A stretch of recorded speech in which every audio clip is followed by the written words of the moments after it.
Hey, what's up? In case you didn't know, I am a huge Metallica fan, just like all of us, right? And Chimera, my band, was heavily influenced by Metallica, just like everybody's band, right? They're the Beatles of our generation, and these are my top 10 favorite Metallica riffs that shape the way I play guitar in so many ways. And I'll talk about each riff and a little about them and everything, so let's get right into it. But first, the way I play these riffs are the way I hear them. They may not all be totally accurate, but again, it's just the way I hear them. So if you think that's gonna bother you in any way, then you may wanna just click off the video right now before you melt away into a pool of resentment.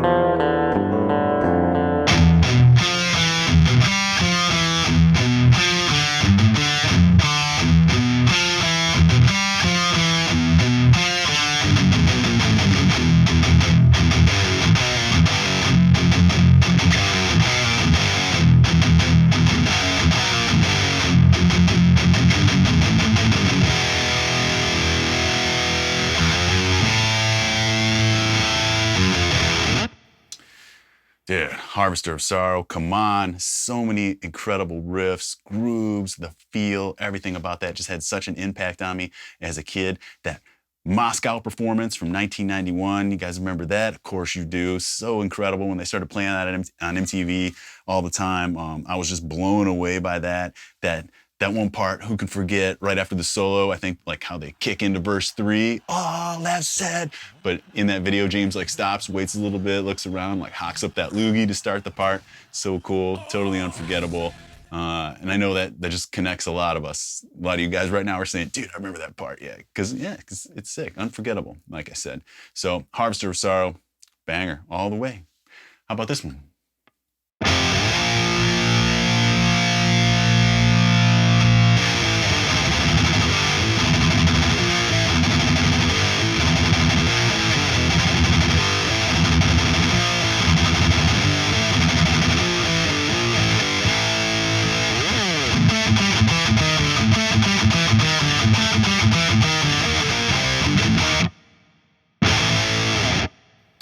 Metal Militia from the Kill 'Em All record. Obviously, Kill 'Em All rules. Here's another.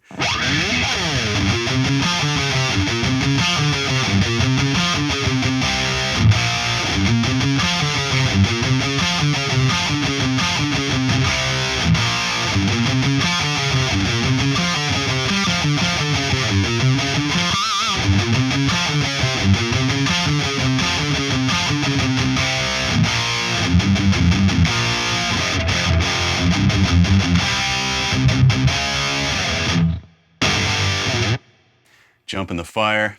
So I think Kill 'Em All was my second record, Metallica record that I got. I'm pretty sure the Black Album was the first. I was around 11, 12 years old.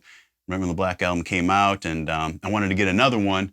So I had my dad take me to the record store, and I think the first one I saw was Kill 'Em All. And I remember him seeing the album cover and kind of being like, but he let me get it, and jammed it on the way home, jammed it every day, for months after that. I'm sure so many killer riffs, so much good stuff. But speaking of the Black Album, come on, does it get any heavier?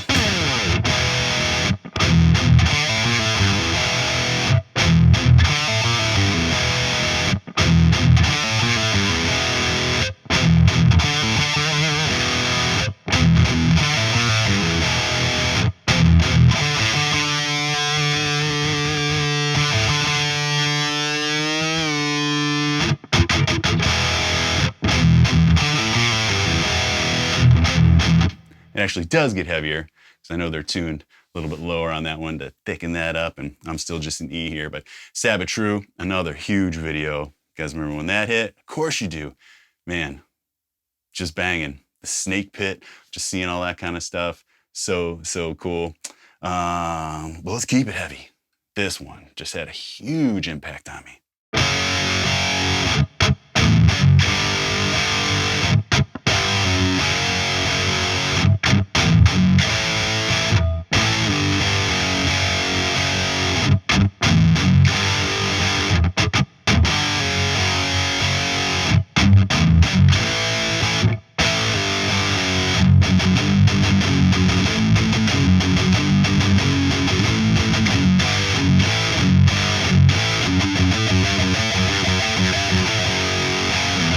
To Live Is to Die from the Justice album.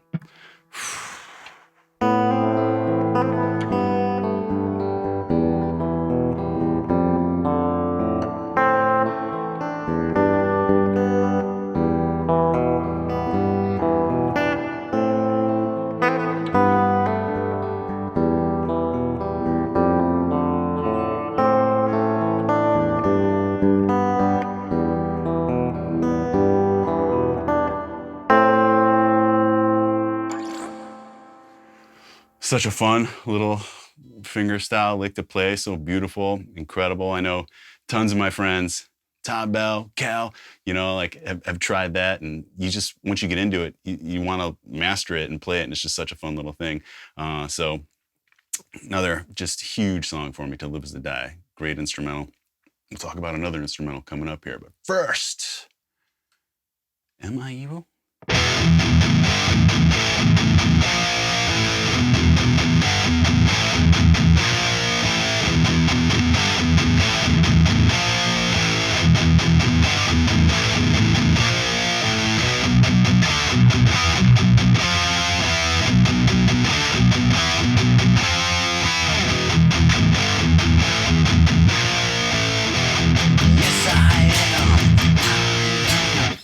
So just a riff filled with groove. I love everything about that. It had such an impact on my young ears and taught me that you could take one riff and just move it to another key, which was so huge in so many ways. All I do is take that from E to B, and it opens up a whole new world for vocal possibilities. 27, whatever he says there when he goes to that key change is huge, monumental in songwriting that's missing from a ton of like metal today. You know, like solos are another big example. Metallica's famous for that too. Another big trick I picked up on where they'll switch keys underneath the guitar solos, which just gives the soloist so much more room to operate and sing and tell their story. Because if they're just playing over the same riff or the same key for, let's say, I don't know how long the solo section is or whatever, but it can get monotonous and it can be tough to be creative for long periods of time as a soloist or a vocalist if there's not cool things happening, you know, underneath your melody. So that just really taught me a lot. A very similar riff, and no doubt one of Metallica's most popular riffs ever.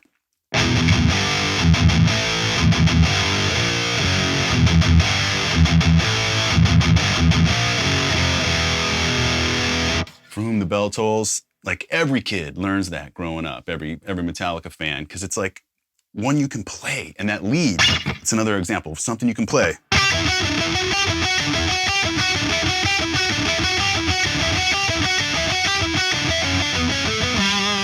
It's like an obtainable lead, you know, like guitarists of any skill level can play that little cool, great sounding pattern. Oops, except me.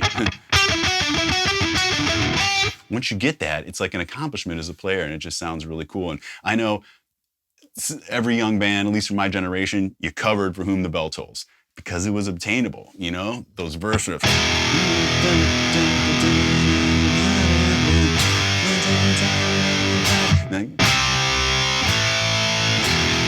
Such a cool little melodic change there, but that riff,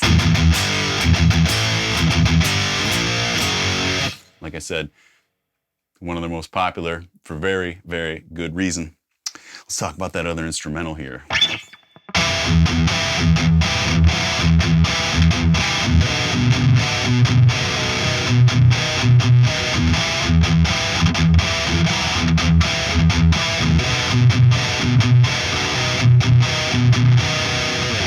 Such a cool riff, so much melody in that, and cool melody. And that for me was such an enormous riff for a couple big reasons. It taught me that a power chord can be switched around. It's just a reverse power chord. I love that sound. Move it around.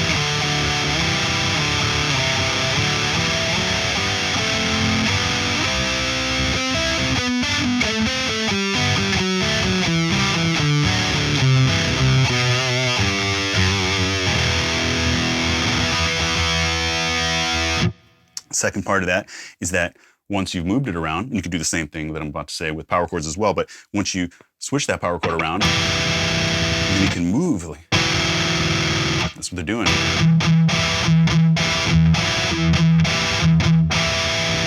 So one note staying the same there. And this one also up, right here.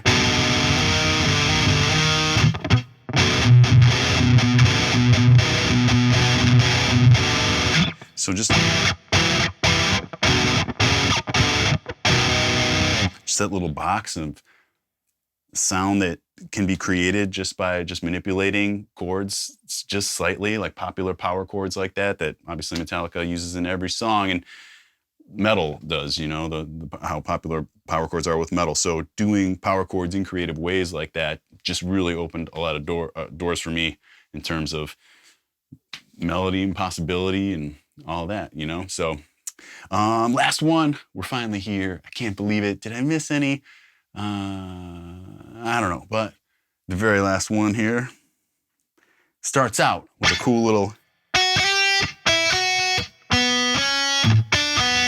which sounds a lot better when harmonized. It actually sounds weak on its own when it's not harmonized, but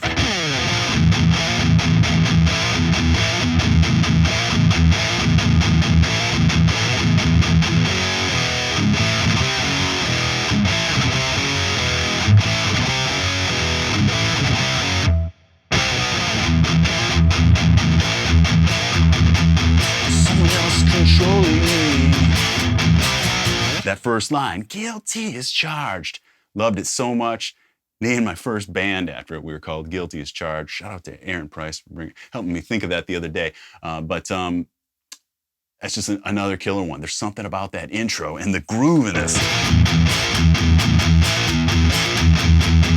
It's such an electric, like evil type electric sounding riff. Ride the Lightning. I mean, it had to be a subconscious thing there as they were naming that or making this artwork or whatever, because to me it sounds electric. Maybe some of you guys have heard me talk about, like, I think like Cannibal Corpse riffs sound bloody, and it's funny that they're like these, like, you know, those type of trill things, like they just sound bloody to me. And Corpse is obviously a gory band, and there's a lot of electricity to Metallica, and it has to do just with the way they play a lot of these power chords. So anyways, I could literally go on and on and on with dozens and dozens of amazing Metallica riffs, as I know you could too. Comment below with some of your favorites. Were any of your favorites my favorites? You know, everybody loves talking Metallica, and the cool thing is that it just bonds us all. Metallica bonds us all in so many ways because everybody's got a Metallica story, whether it's how they met them or how they got into them or where they saw them, you know, what happened at a show. Just an incredible band that I'm honored to even create this homage of a video to show my love for Metallica. So if you've made it this far, I appreciate you watching. If you don't know me, I'm Rob Arnold, and I got a ton of cool music, guitar, gear-related videos here on the channel. Got a Patreon community where you can get tabs from my band, Chimera, all high quality, super cool stuff, plus so much more. Check that out at patreon.com/RobArnoldWorld. I've also got an instructional DVD, riffing, soloing, songwriting, arranging, all that kind of stuff. If you're interested in checking that out, comes with a grip of my new guitar picks, free worldwide shipping, autographed, all that. So please check that out in my store, robarnoldworld.com/store. Thanks so much, guys. Make sure you subscribe to the channel if you're not already, and I'll see you on the next one.